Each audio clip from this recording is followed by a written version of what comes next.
वास्तविकता पर आधारित सच्ची कहानियों के लिए हमारे चैनल को सब्सक्राइब करें और नए वीडियो की सूचना पाने के लिए घंटी आइकन दबाएं। तो चलिए दोस्तों, कहानी शुरू करते हैं। कहते हैं कि किसी समय एक बड़ा नेक और ईमानदार राजा राज्य करता था।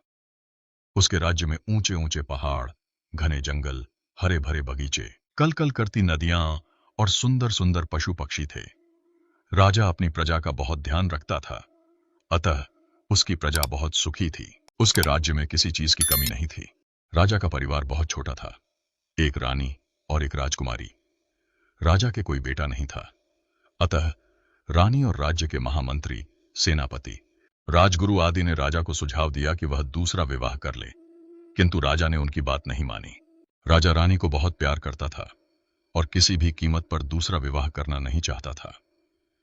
धीरे धीरे कई वर्ष बीत गए। राजा का जीवन बहुत सुखी था। उसकी बेटी अब बड़ी हो गई थी। राजकुमारी भी अपनी मां के समान सहृदय, कोमल और अद्वितीय सुंदरी थी। उसके रूप और सौंदर्य की चर्चा आसपास के राज्यों में होने लगी थी। राजा के पास आसपास के राजाओं ने अपने राजकुमारों के विवाह प्रस्ताव भेजने आरंभ कर दिए थे, लेकिन राजकुमारी अभी विवाह की इच्छुक नहीं थी। अतः राजा ने किसी भी विवाह प्रस्ताव को स्वीकार नहीं किया था। राजकुमारी का महल बहुत शानदार था। उसके महल के पीछे एक हरा भरा बगीचा था। इस बगीचे में बहुत सुंदर सुंदर वृक्ष थे, जिन पर बड़े स्वादिष्ट फल लगते थे। राजकुमारी प्रतिदिन प्रातःकाल अपनी सखियों के साथ महल के पीछे बगीचे में आ जाती थीं और तेज धूप निकलने के पहले तक यहीं रहती थीं। तेज धूप होते ही वह महल में आ जाती थी। बगीचे में टहलना राजकुमारी का सबसे प्रिय शौक था। राजकुमारी के महल के बगीचे में एक बावड़ी थी। इसका पानी बहुत साफ और स्वादिष्ट था। महल के लोग इसी बावड़ी का पानी पीते थे। बगीचे में टहलते टहलते जब राजकुमारी थक जाती थीं, तो इसी बावड़ी की मुंडेर पर बैठकर आराम करती थीं। एक दिन प्रातःकाल का समय था। राजकुमारी हमेशा की तरह महल के पीछे के बगीचे में टहल रही थीं। उसके साथ उसकी दो सखियां भी थीं। अचानक राजकुमारी को लगा कि कहीं आसपास बहुत दुर्गंध है।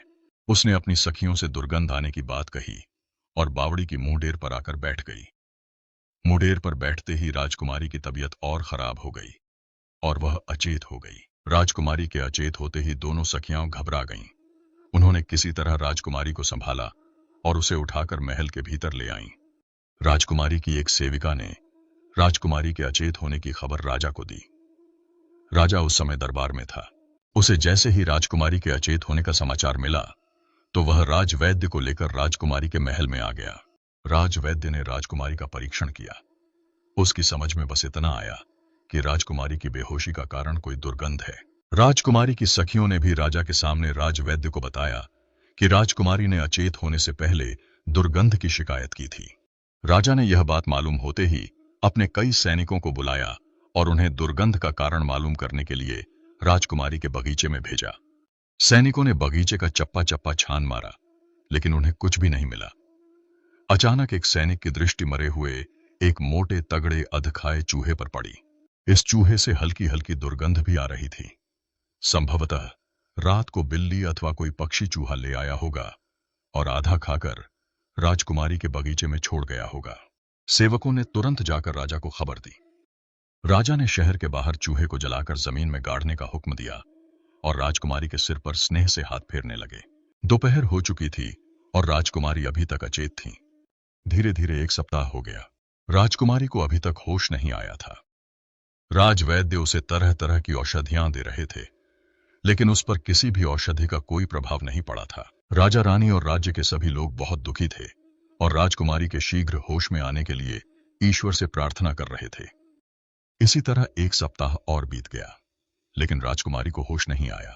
इस मध्य राजवैद्य ने अपने राज्य के अन्य वैद्यों तथा पड़ोसी राज्यों के वैद्यों को भी बुलाकर उनसे परामर्श किया और राजकुमारी को बहुत प्रभावशाली औषधियां दीं, लेकिन सभी औषधियां बेअसर रहीं।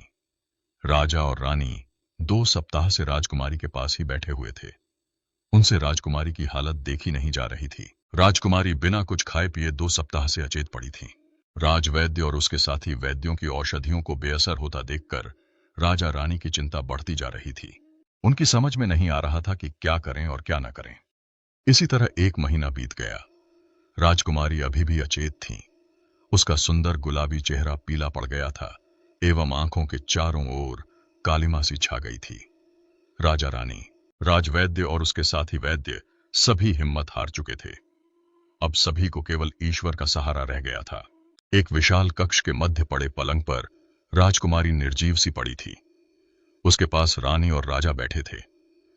राजकुमारी से कुछ दूरी पर खड़े राजवैद्य, महामंत्री, चमयी, सेनापति, राजपुरोहित आदि आपस में राजकुमारी की बीमारी के संबंध में विचार विमर्श कर रहे थे। अचानक महामंत्री के मस्तिष्क में एक विचार आया। महामंत्री तुरंत अपने स्थान से उठा और राजा के पास पहुंचकर हाथ बांधकर खड़ा हो गया। महामंत्री ने राजा को सुझाव दिया कि वह अपने राज्य में और आसपास के राज्यों में यह डुग्गी पिटवा दें कि जो व्यक्ति राजकुमारी को ठीक कर देगा उसे सोने की 1,00,000 मोहरें पुरस्कार में दी जाएंगी। राजा को महामंत्री का यह सुझाव अच्छा लगा। उसने इस सुझाव को और भी आकर्षक बनाते हुए महामंत्री से कहा कि वह यह डुग्गी पिटवा दे कि जो व्यक्ति राजकुमारी को ठीक कर देगा उसे आधा राज्य पुरस्कार में दिया जाएगा। महामंत्री ने राजा की आज्ञा पाकर अपने राज्य में और आसपास के राज्यों में यह डुग्गी पिटवा दी और पुरस्कार में आधे राज्य की घोषणा कर दी। अगले दिन से ही एक से एक बढ़कर अनुभवी वैद्य आने लगे। वे आधे राज्य के लालच में अच्छी से अच्छी औषधि राजकुमारी को देते, किंतु कोई लाभ नहीं होता। अंत में वे वापस लौट जाते। यह क्रम 15 दिन तक चलता रहा। एक लंबा समय बीत चुका था। राजकुमारी अभी भी अचेत थीं। उसकी स्थिति में अंश मात्र भी सुधार नहीं हुआ था। राजा रानी, महामंत्री, सेनापति, राजवैद्य, राजपुरोहित सभी निराश हो चुके थे। अब राजकुमारी के ठीक होने की कोई आशा नहीं रह गई थी। प्रातःकाल का समय था। अचानक एक सेवक ने राजकुमारी के महल में प्रवेश किया और बताया कि एक परदेशी युवक आया है। उसका दावा है कि वह राजकुमारी को ठीक कर देगा। राजा को आशा की एक किरण दिखाई दी। उसने सैनिक को आदेश दिया कि वह पूरे सम्मान के साथ नवयुवक को ले आए। सैनिक ने राजा की आज्ञा का पालन किया और नवयुवक को महल के भीतर ले आया। राजा ने नवयुवक को देखा तो देखता ही रह गया। नवयुवक 20-22 वर्ष की आयु का था। वह राजकुमारों के समान सौम्य और सुंदर था। नवयुवक के चेहरे पर अजीब सा आकर्षण और आत्मविश्वास था।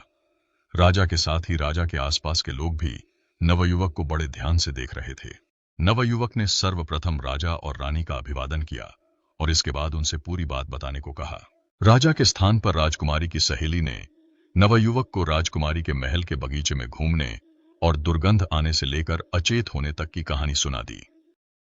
नवयुवक पूरी बात ध्यान से सुनता रहा। इसके बाद उसने राजकुमारी को बगीचे में ले चलने के लिए कहा।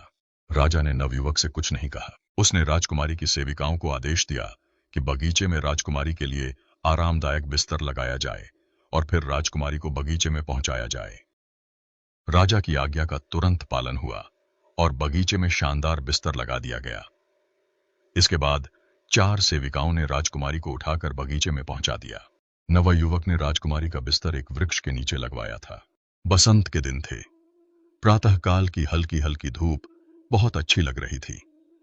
राजकुमारी एक वृक्ष के नीचे लगे बिस्तर पर अचेत पड़ी थी। उसके चारों ओर राजा रानी और राज्य के अन्य लोग खड़े थे। सभी की दृष्टि नवयुवक पर थी। अचानक नवयुवक ने दोनों आंखें बंद करके अपने हाथ आसमान की ओर उठाए और कुछ बुदबुदाने लगा। संभवतः वह ईश्वर की प्रार्थना कर रहा था। इसके बाद उसने अपने कपड़ों के भीतर से एक बांसुरी निकाली और बजाने लगा। बांसुरी की आवाज में दैवीय आनंद था। उसकी आवाज में ऐसा जादू था कि सभी खो गए। अचानक एक चमत्कार हुआ। राजकुमारी जिस वृक्ष के नीचे लेटी थी वह सुगंधित फूलों से भर उठा और उसके फूल राजकुमारी पर गिरने लगे। अब नवयुवक बगीचे में घूम घूम कर बांसुरी बजाने लगा। वह बांसुरी बजाते हुए जिस वृक्ष के नीचे से गुजरता वह वृक्ष फूलों से लद जाता। इसी समय राजकुमारी को होश आ गया। वह उठकर बैठ गई और बगीचे में चारों ओर फैले हुए फूलों को आश्चर्य से देखने लगी। इसके पहले राजकुमारी अथवा किसी ने भी ऐसे फूल नहीं देखे थे। राजा रानी और राज्य के सभी लोग खुश हो गए। वे राजकुमारी के हालचाल पूछने लगे और नवयुवक को कुछ देर के लिए भूल से गए। जब उन्हें नवयुवक की याद आई तो वह जा चुका था। राजा और उसके सेवकों ने नवयुवक को ढूंढने का बहुत प्रयास किया, किंतु वह नहीं मिला। अगले दिन सभी ने देखा राज्य के सारे वृक्षों पर रंग बिरंगे फूल खिले थे और उनकी सुगंध से पूरा वातावरण महक रहा था। कहते हैं कि यह नवयुवक प्रतिवर्ष बसंत में बांसुरी बजाता हुआ निकलता है। उसकी बांसुरी की आवाज से सभी वृक्ष फूलों से लद जाते हैं और चारों ओर मोहक सुगंध फैल जाती है।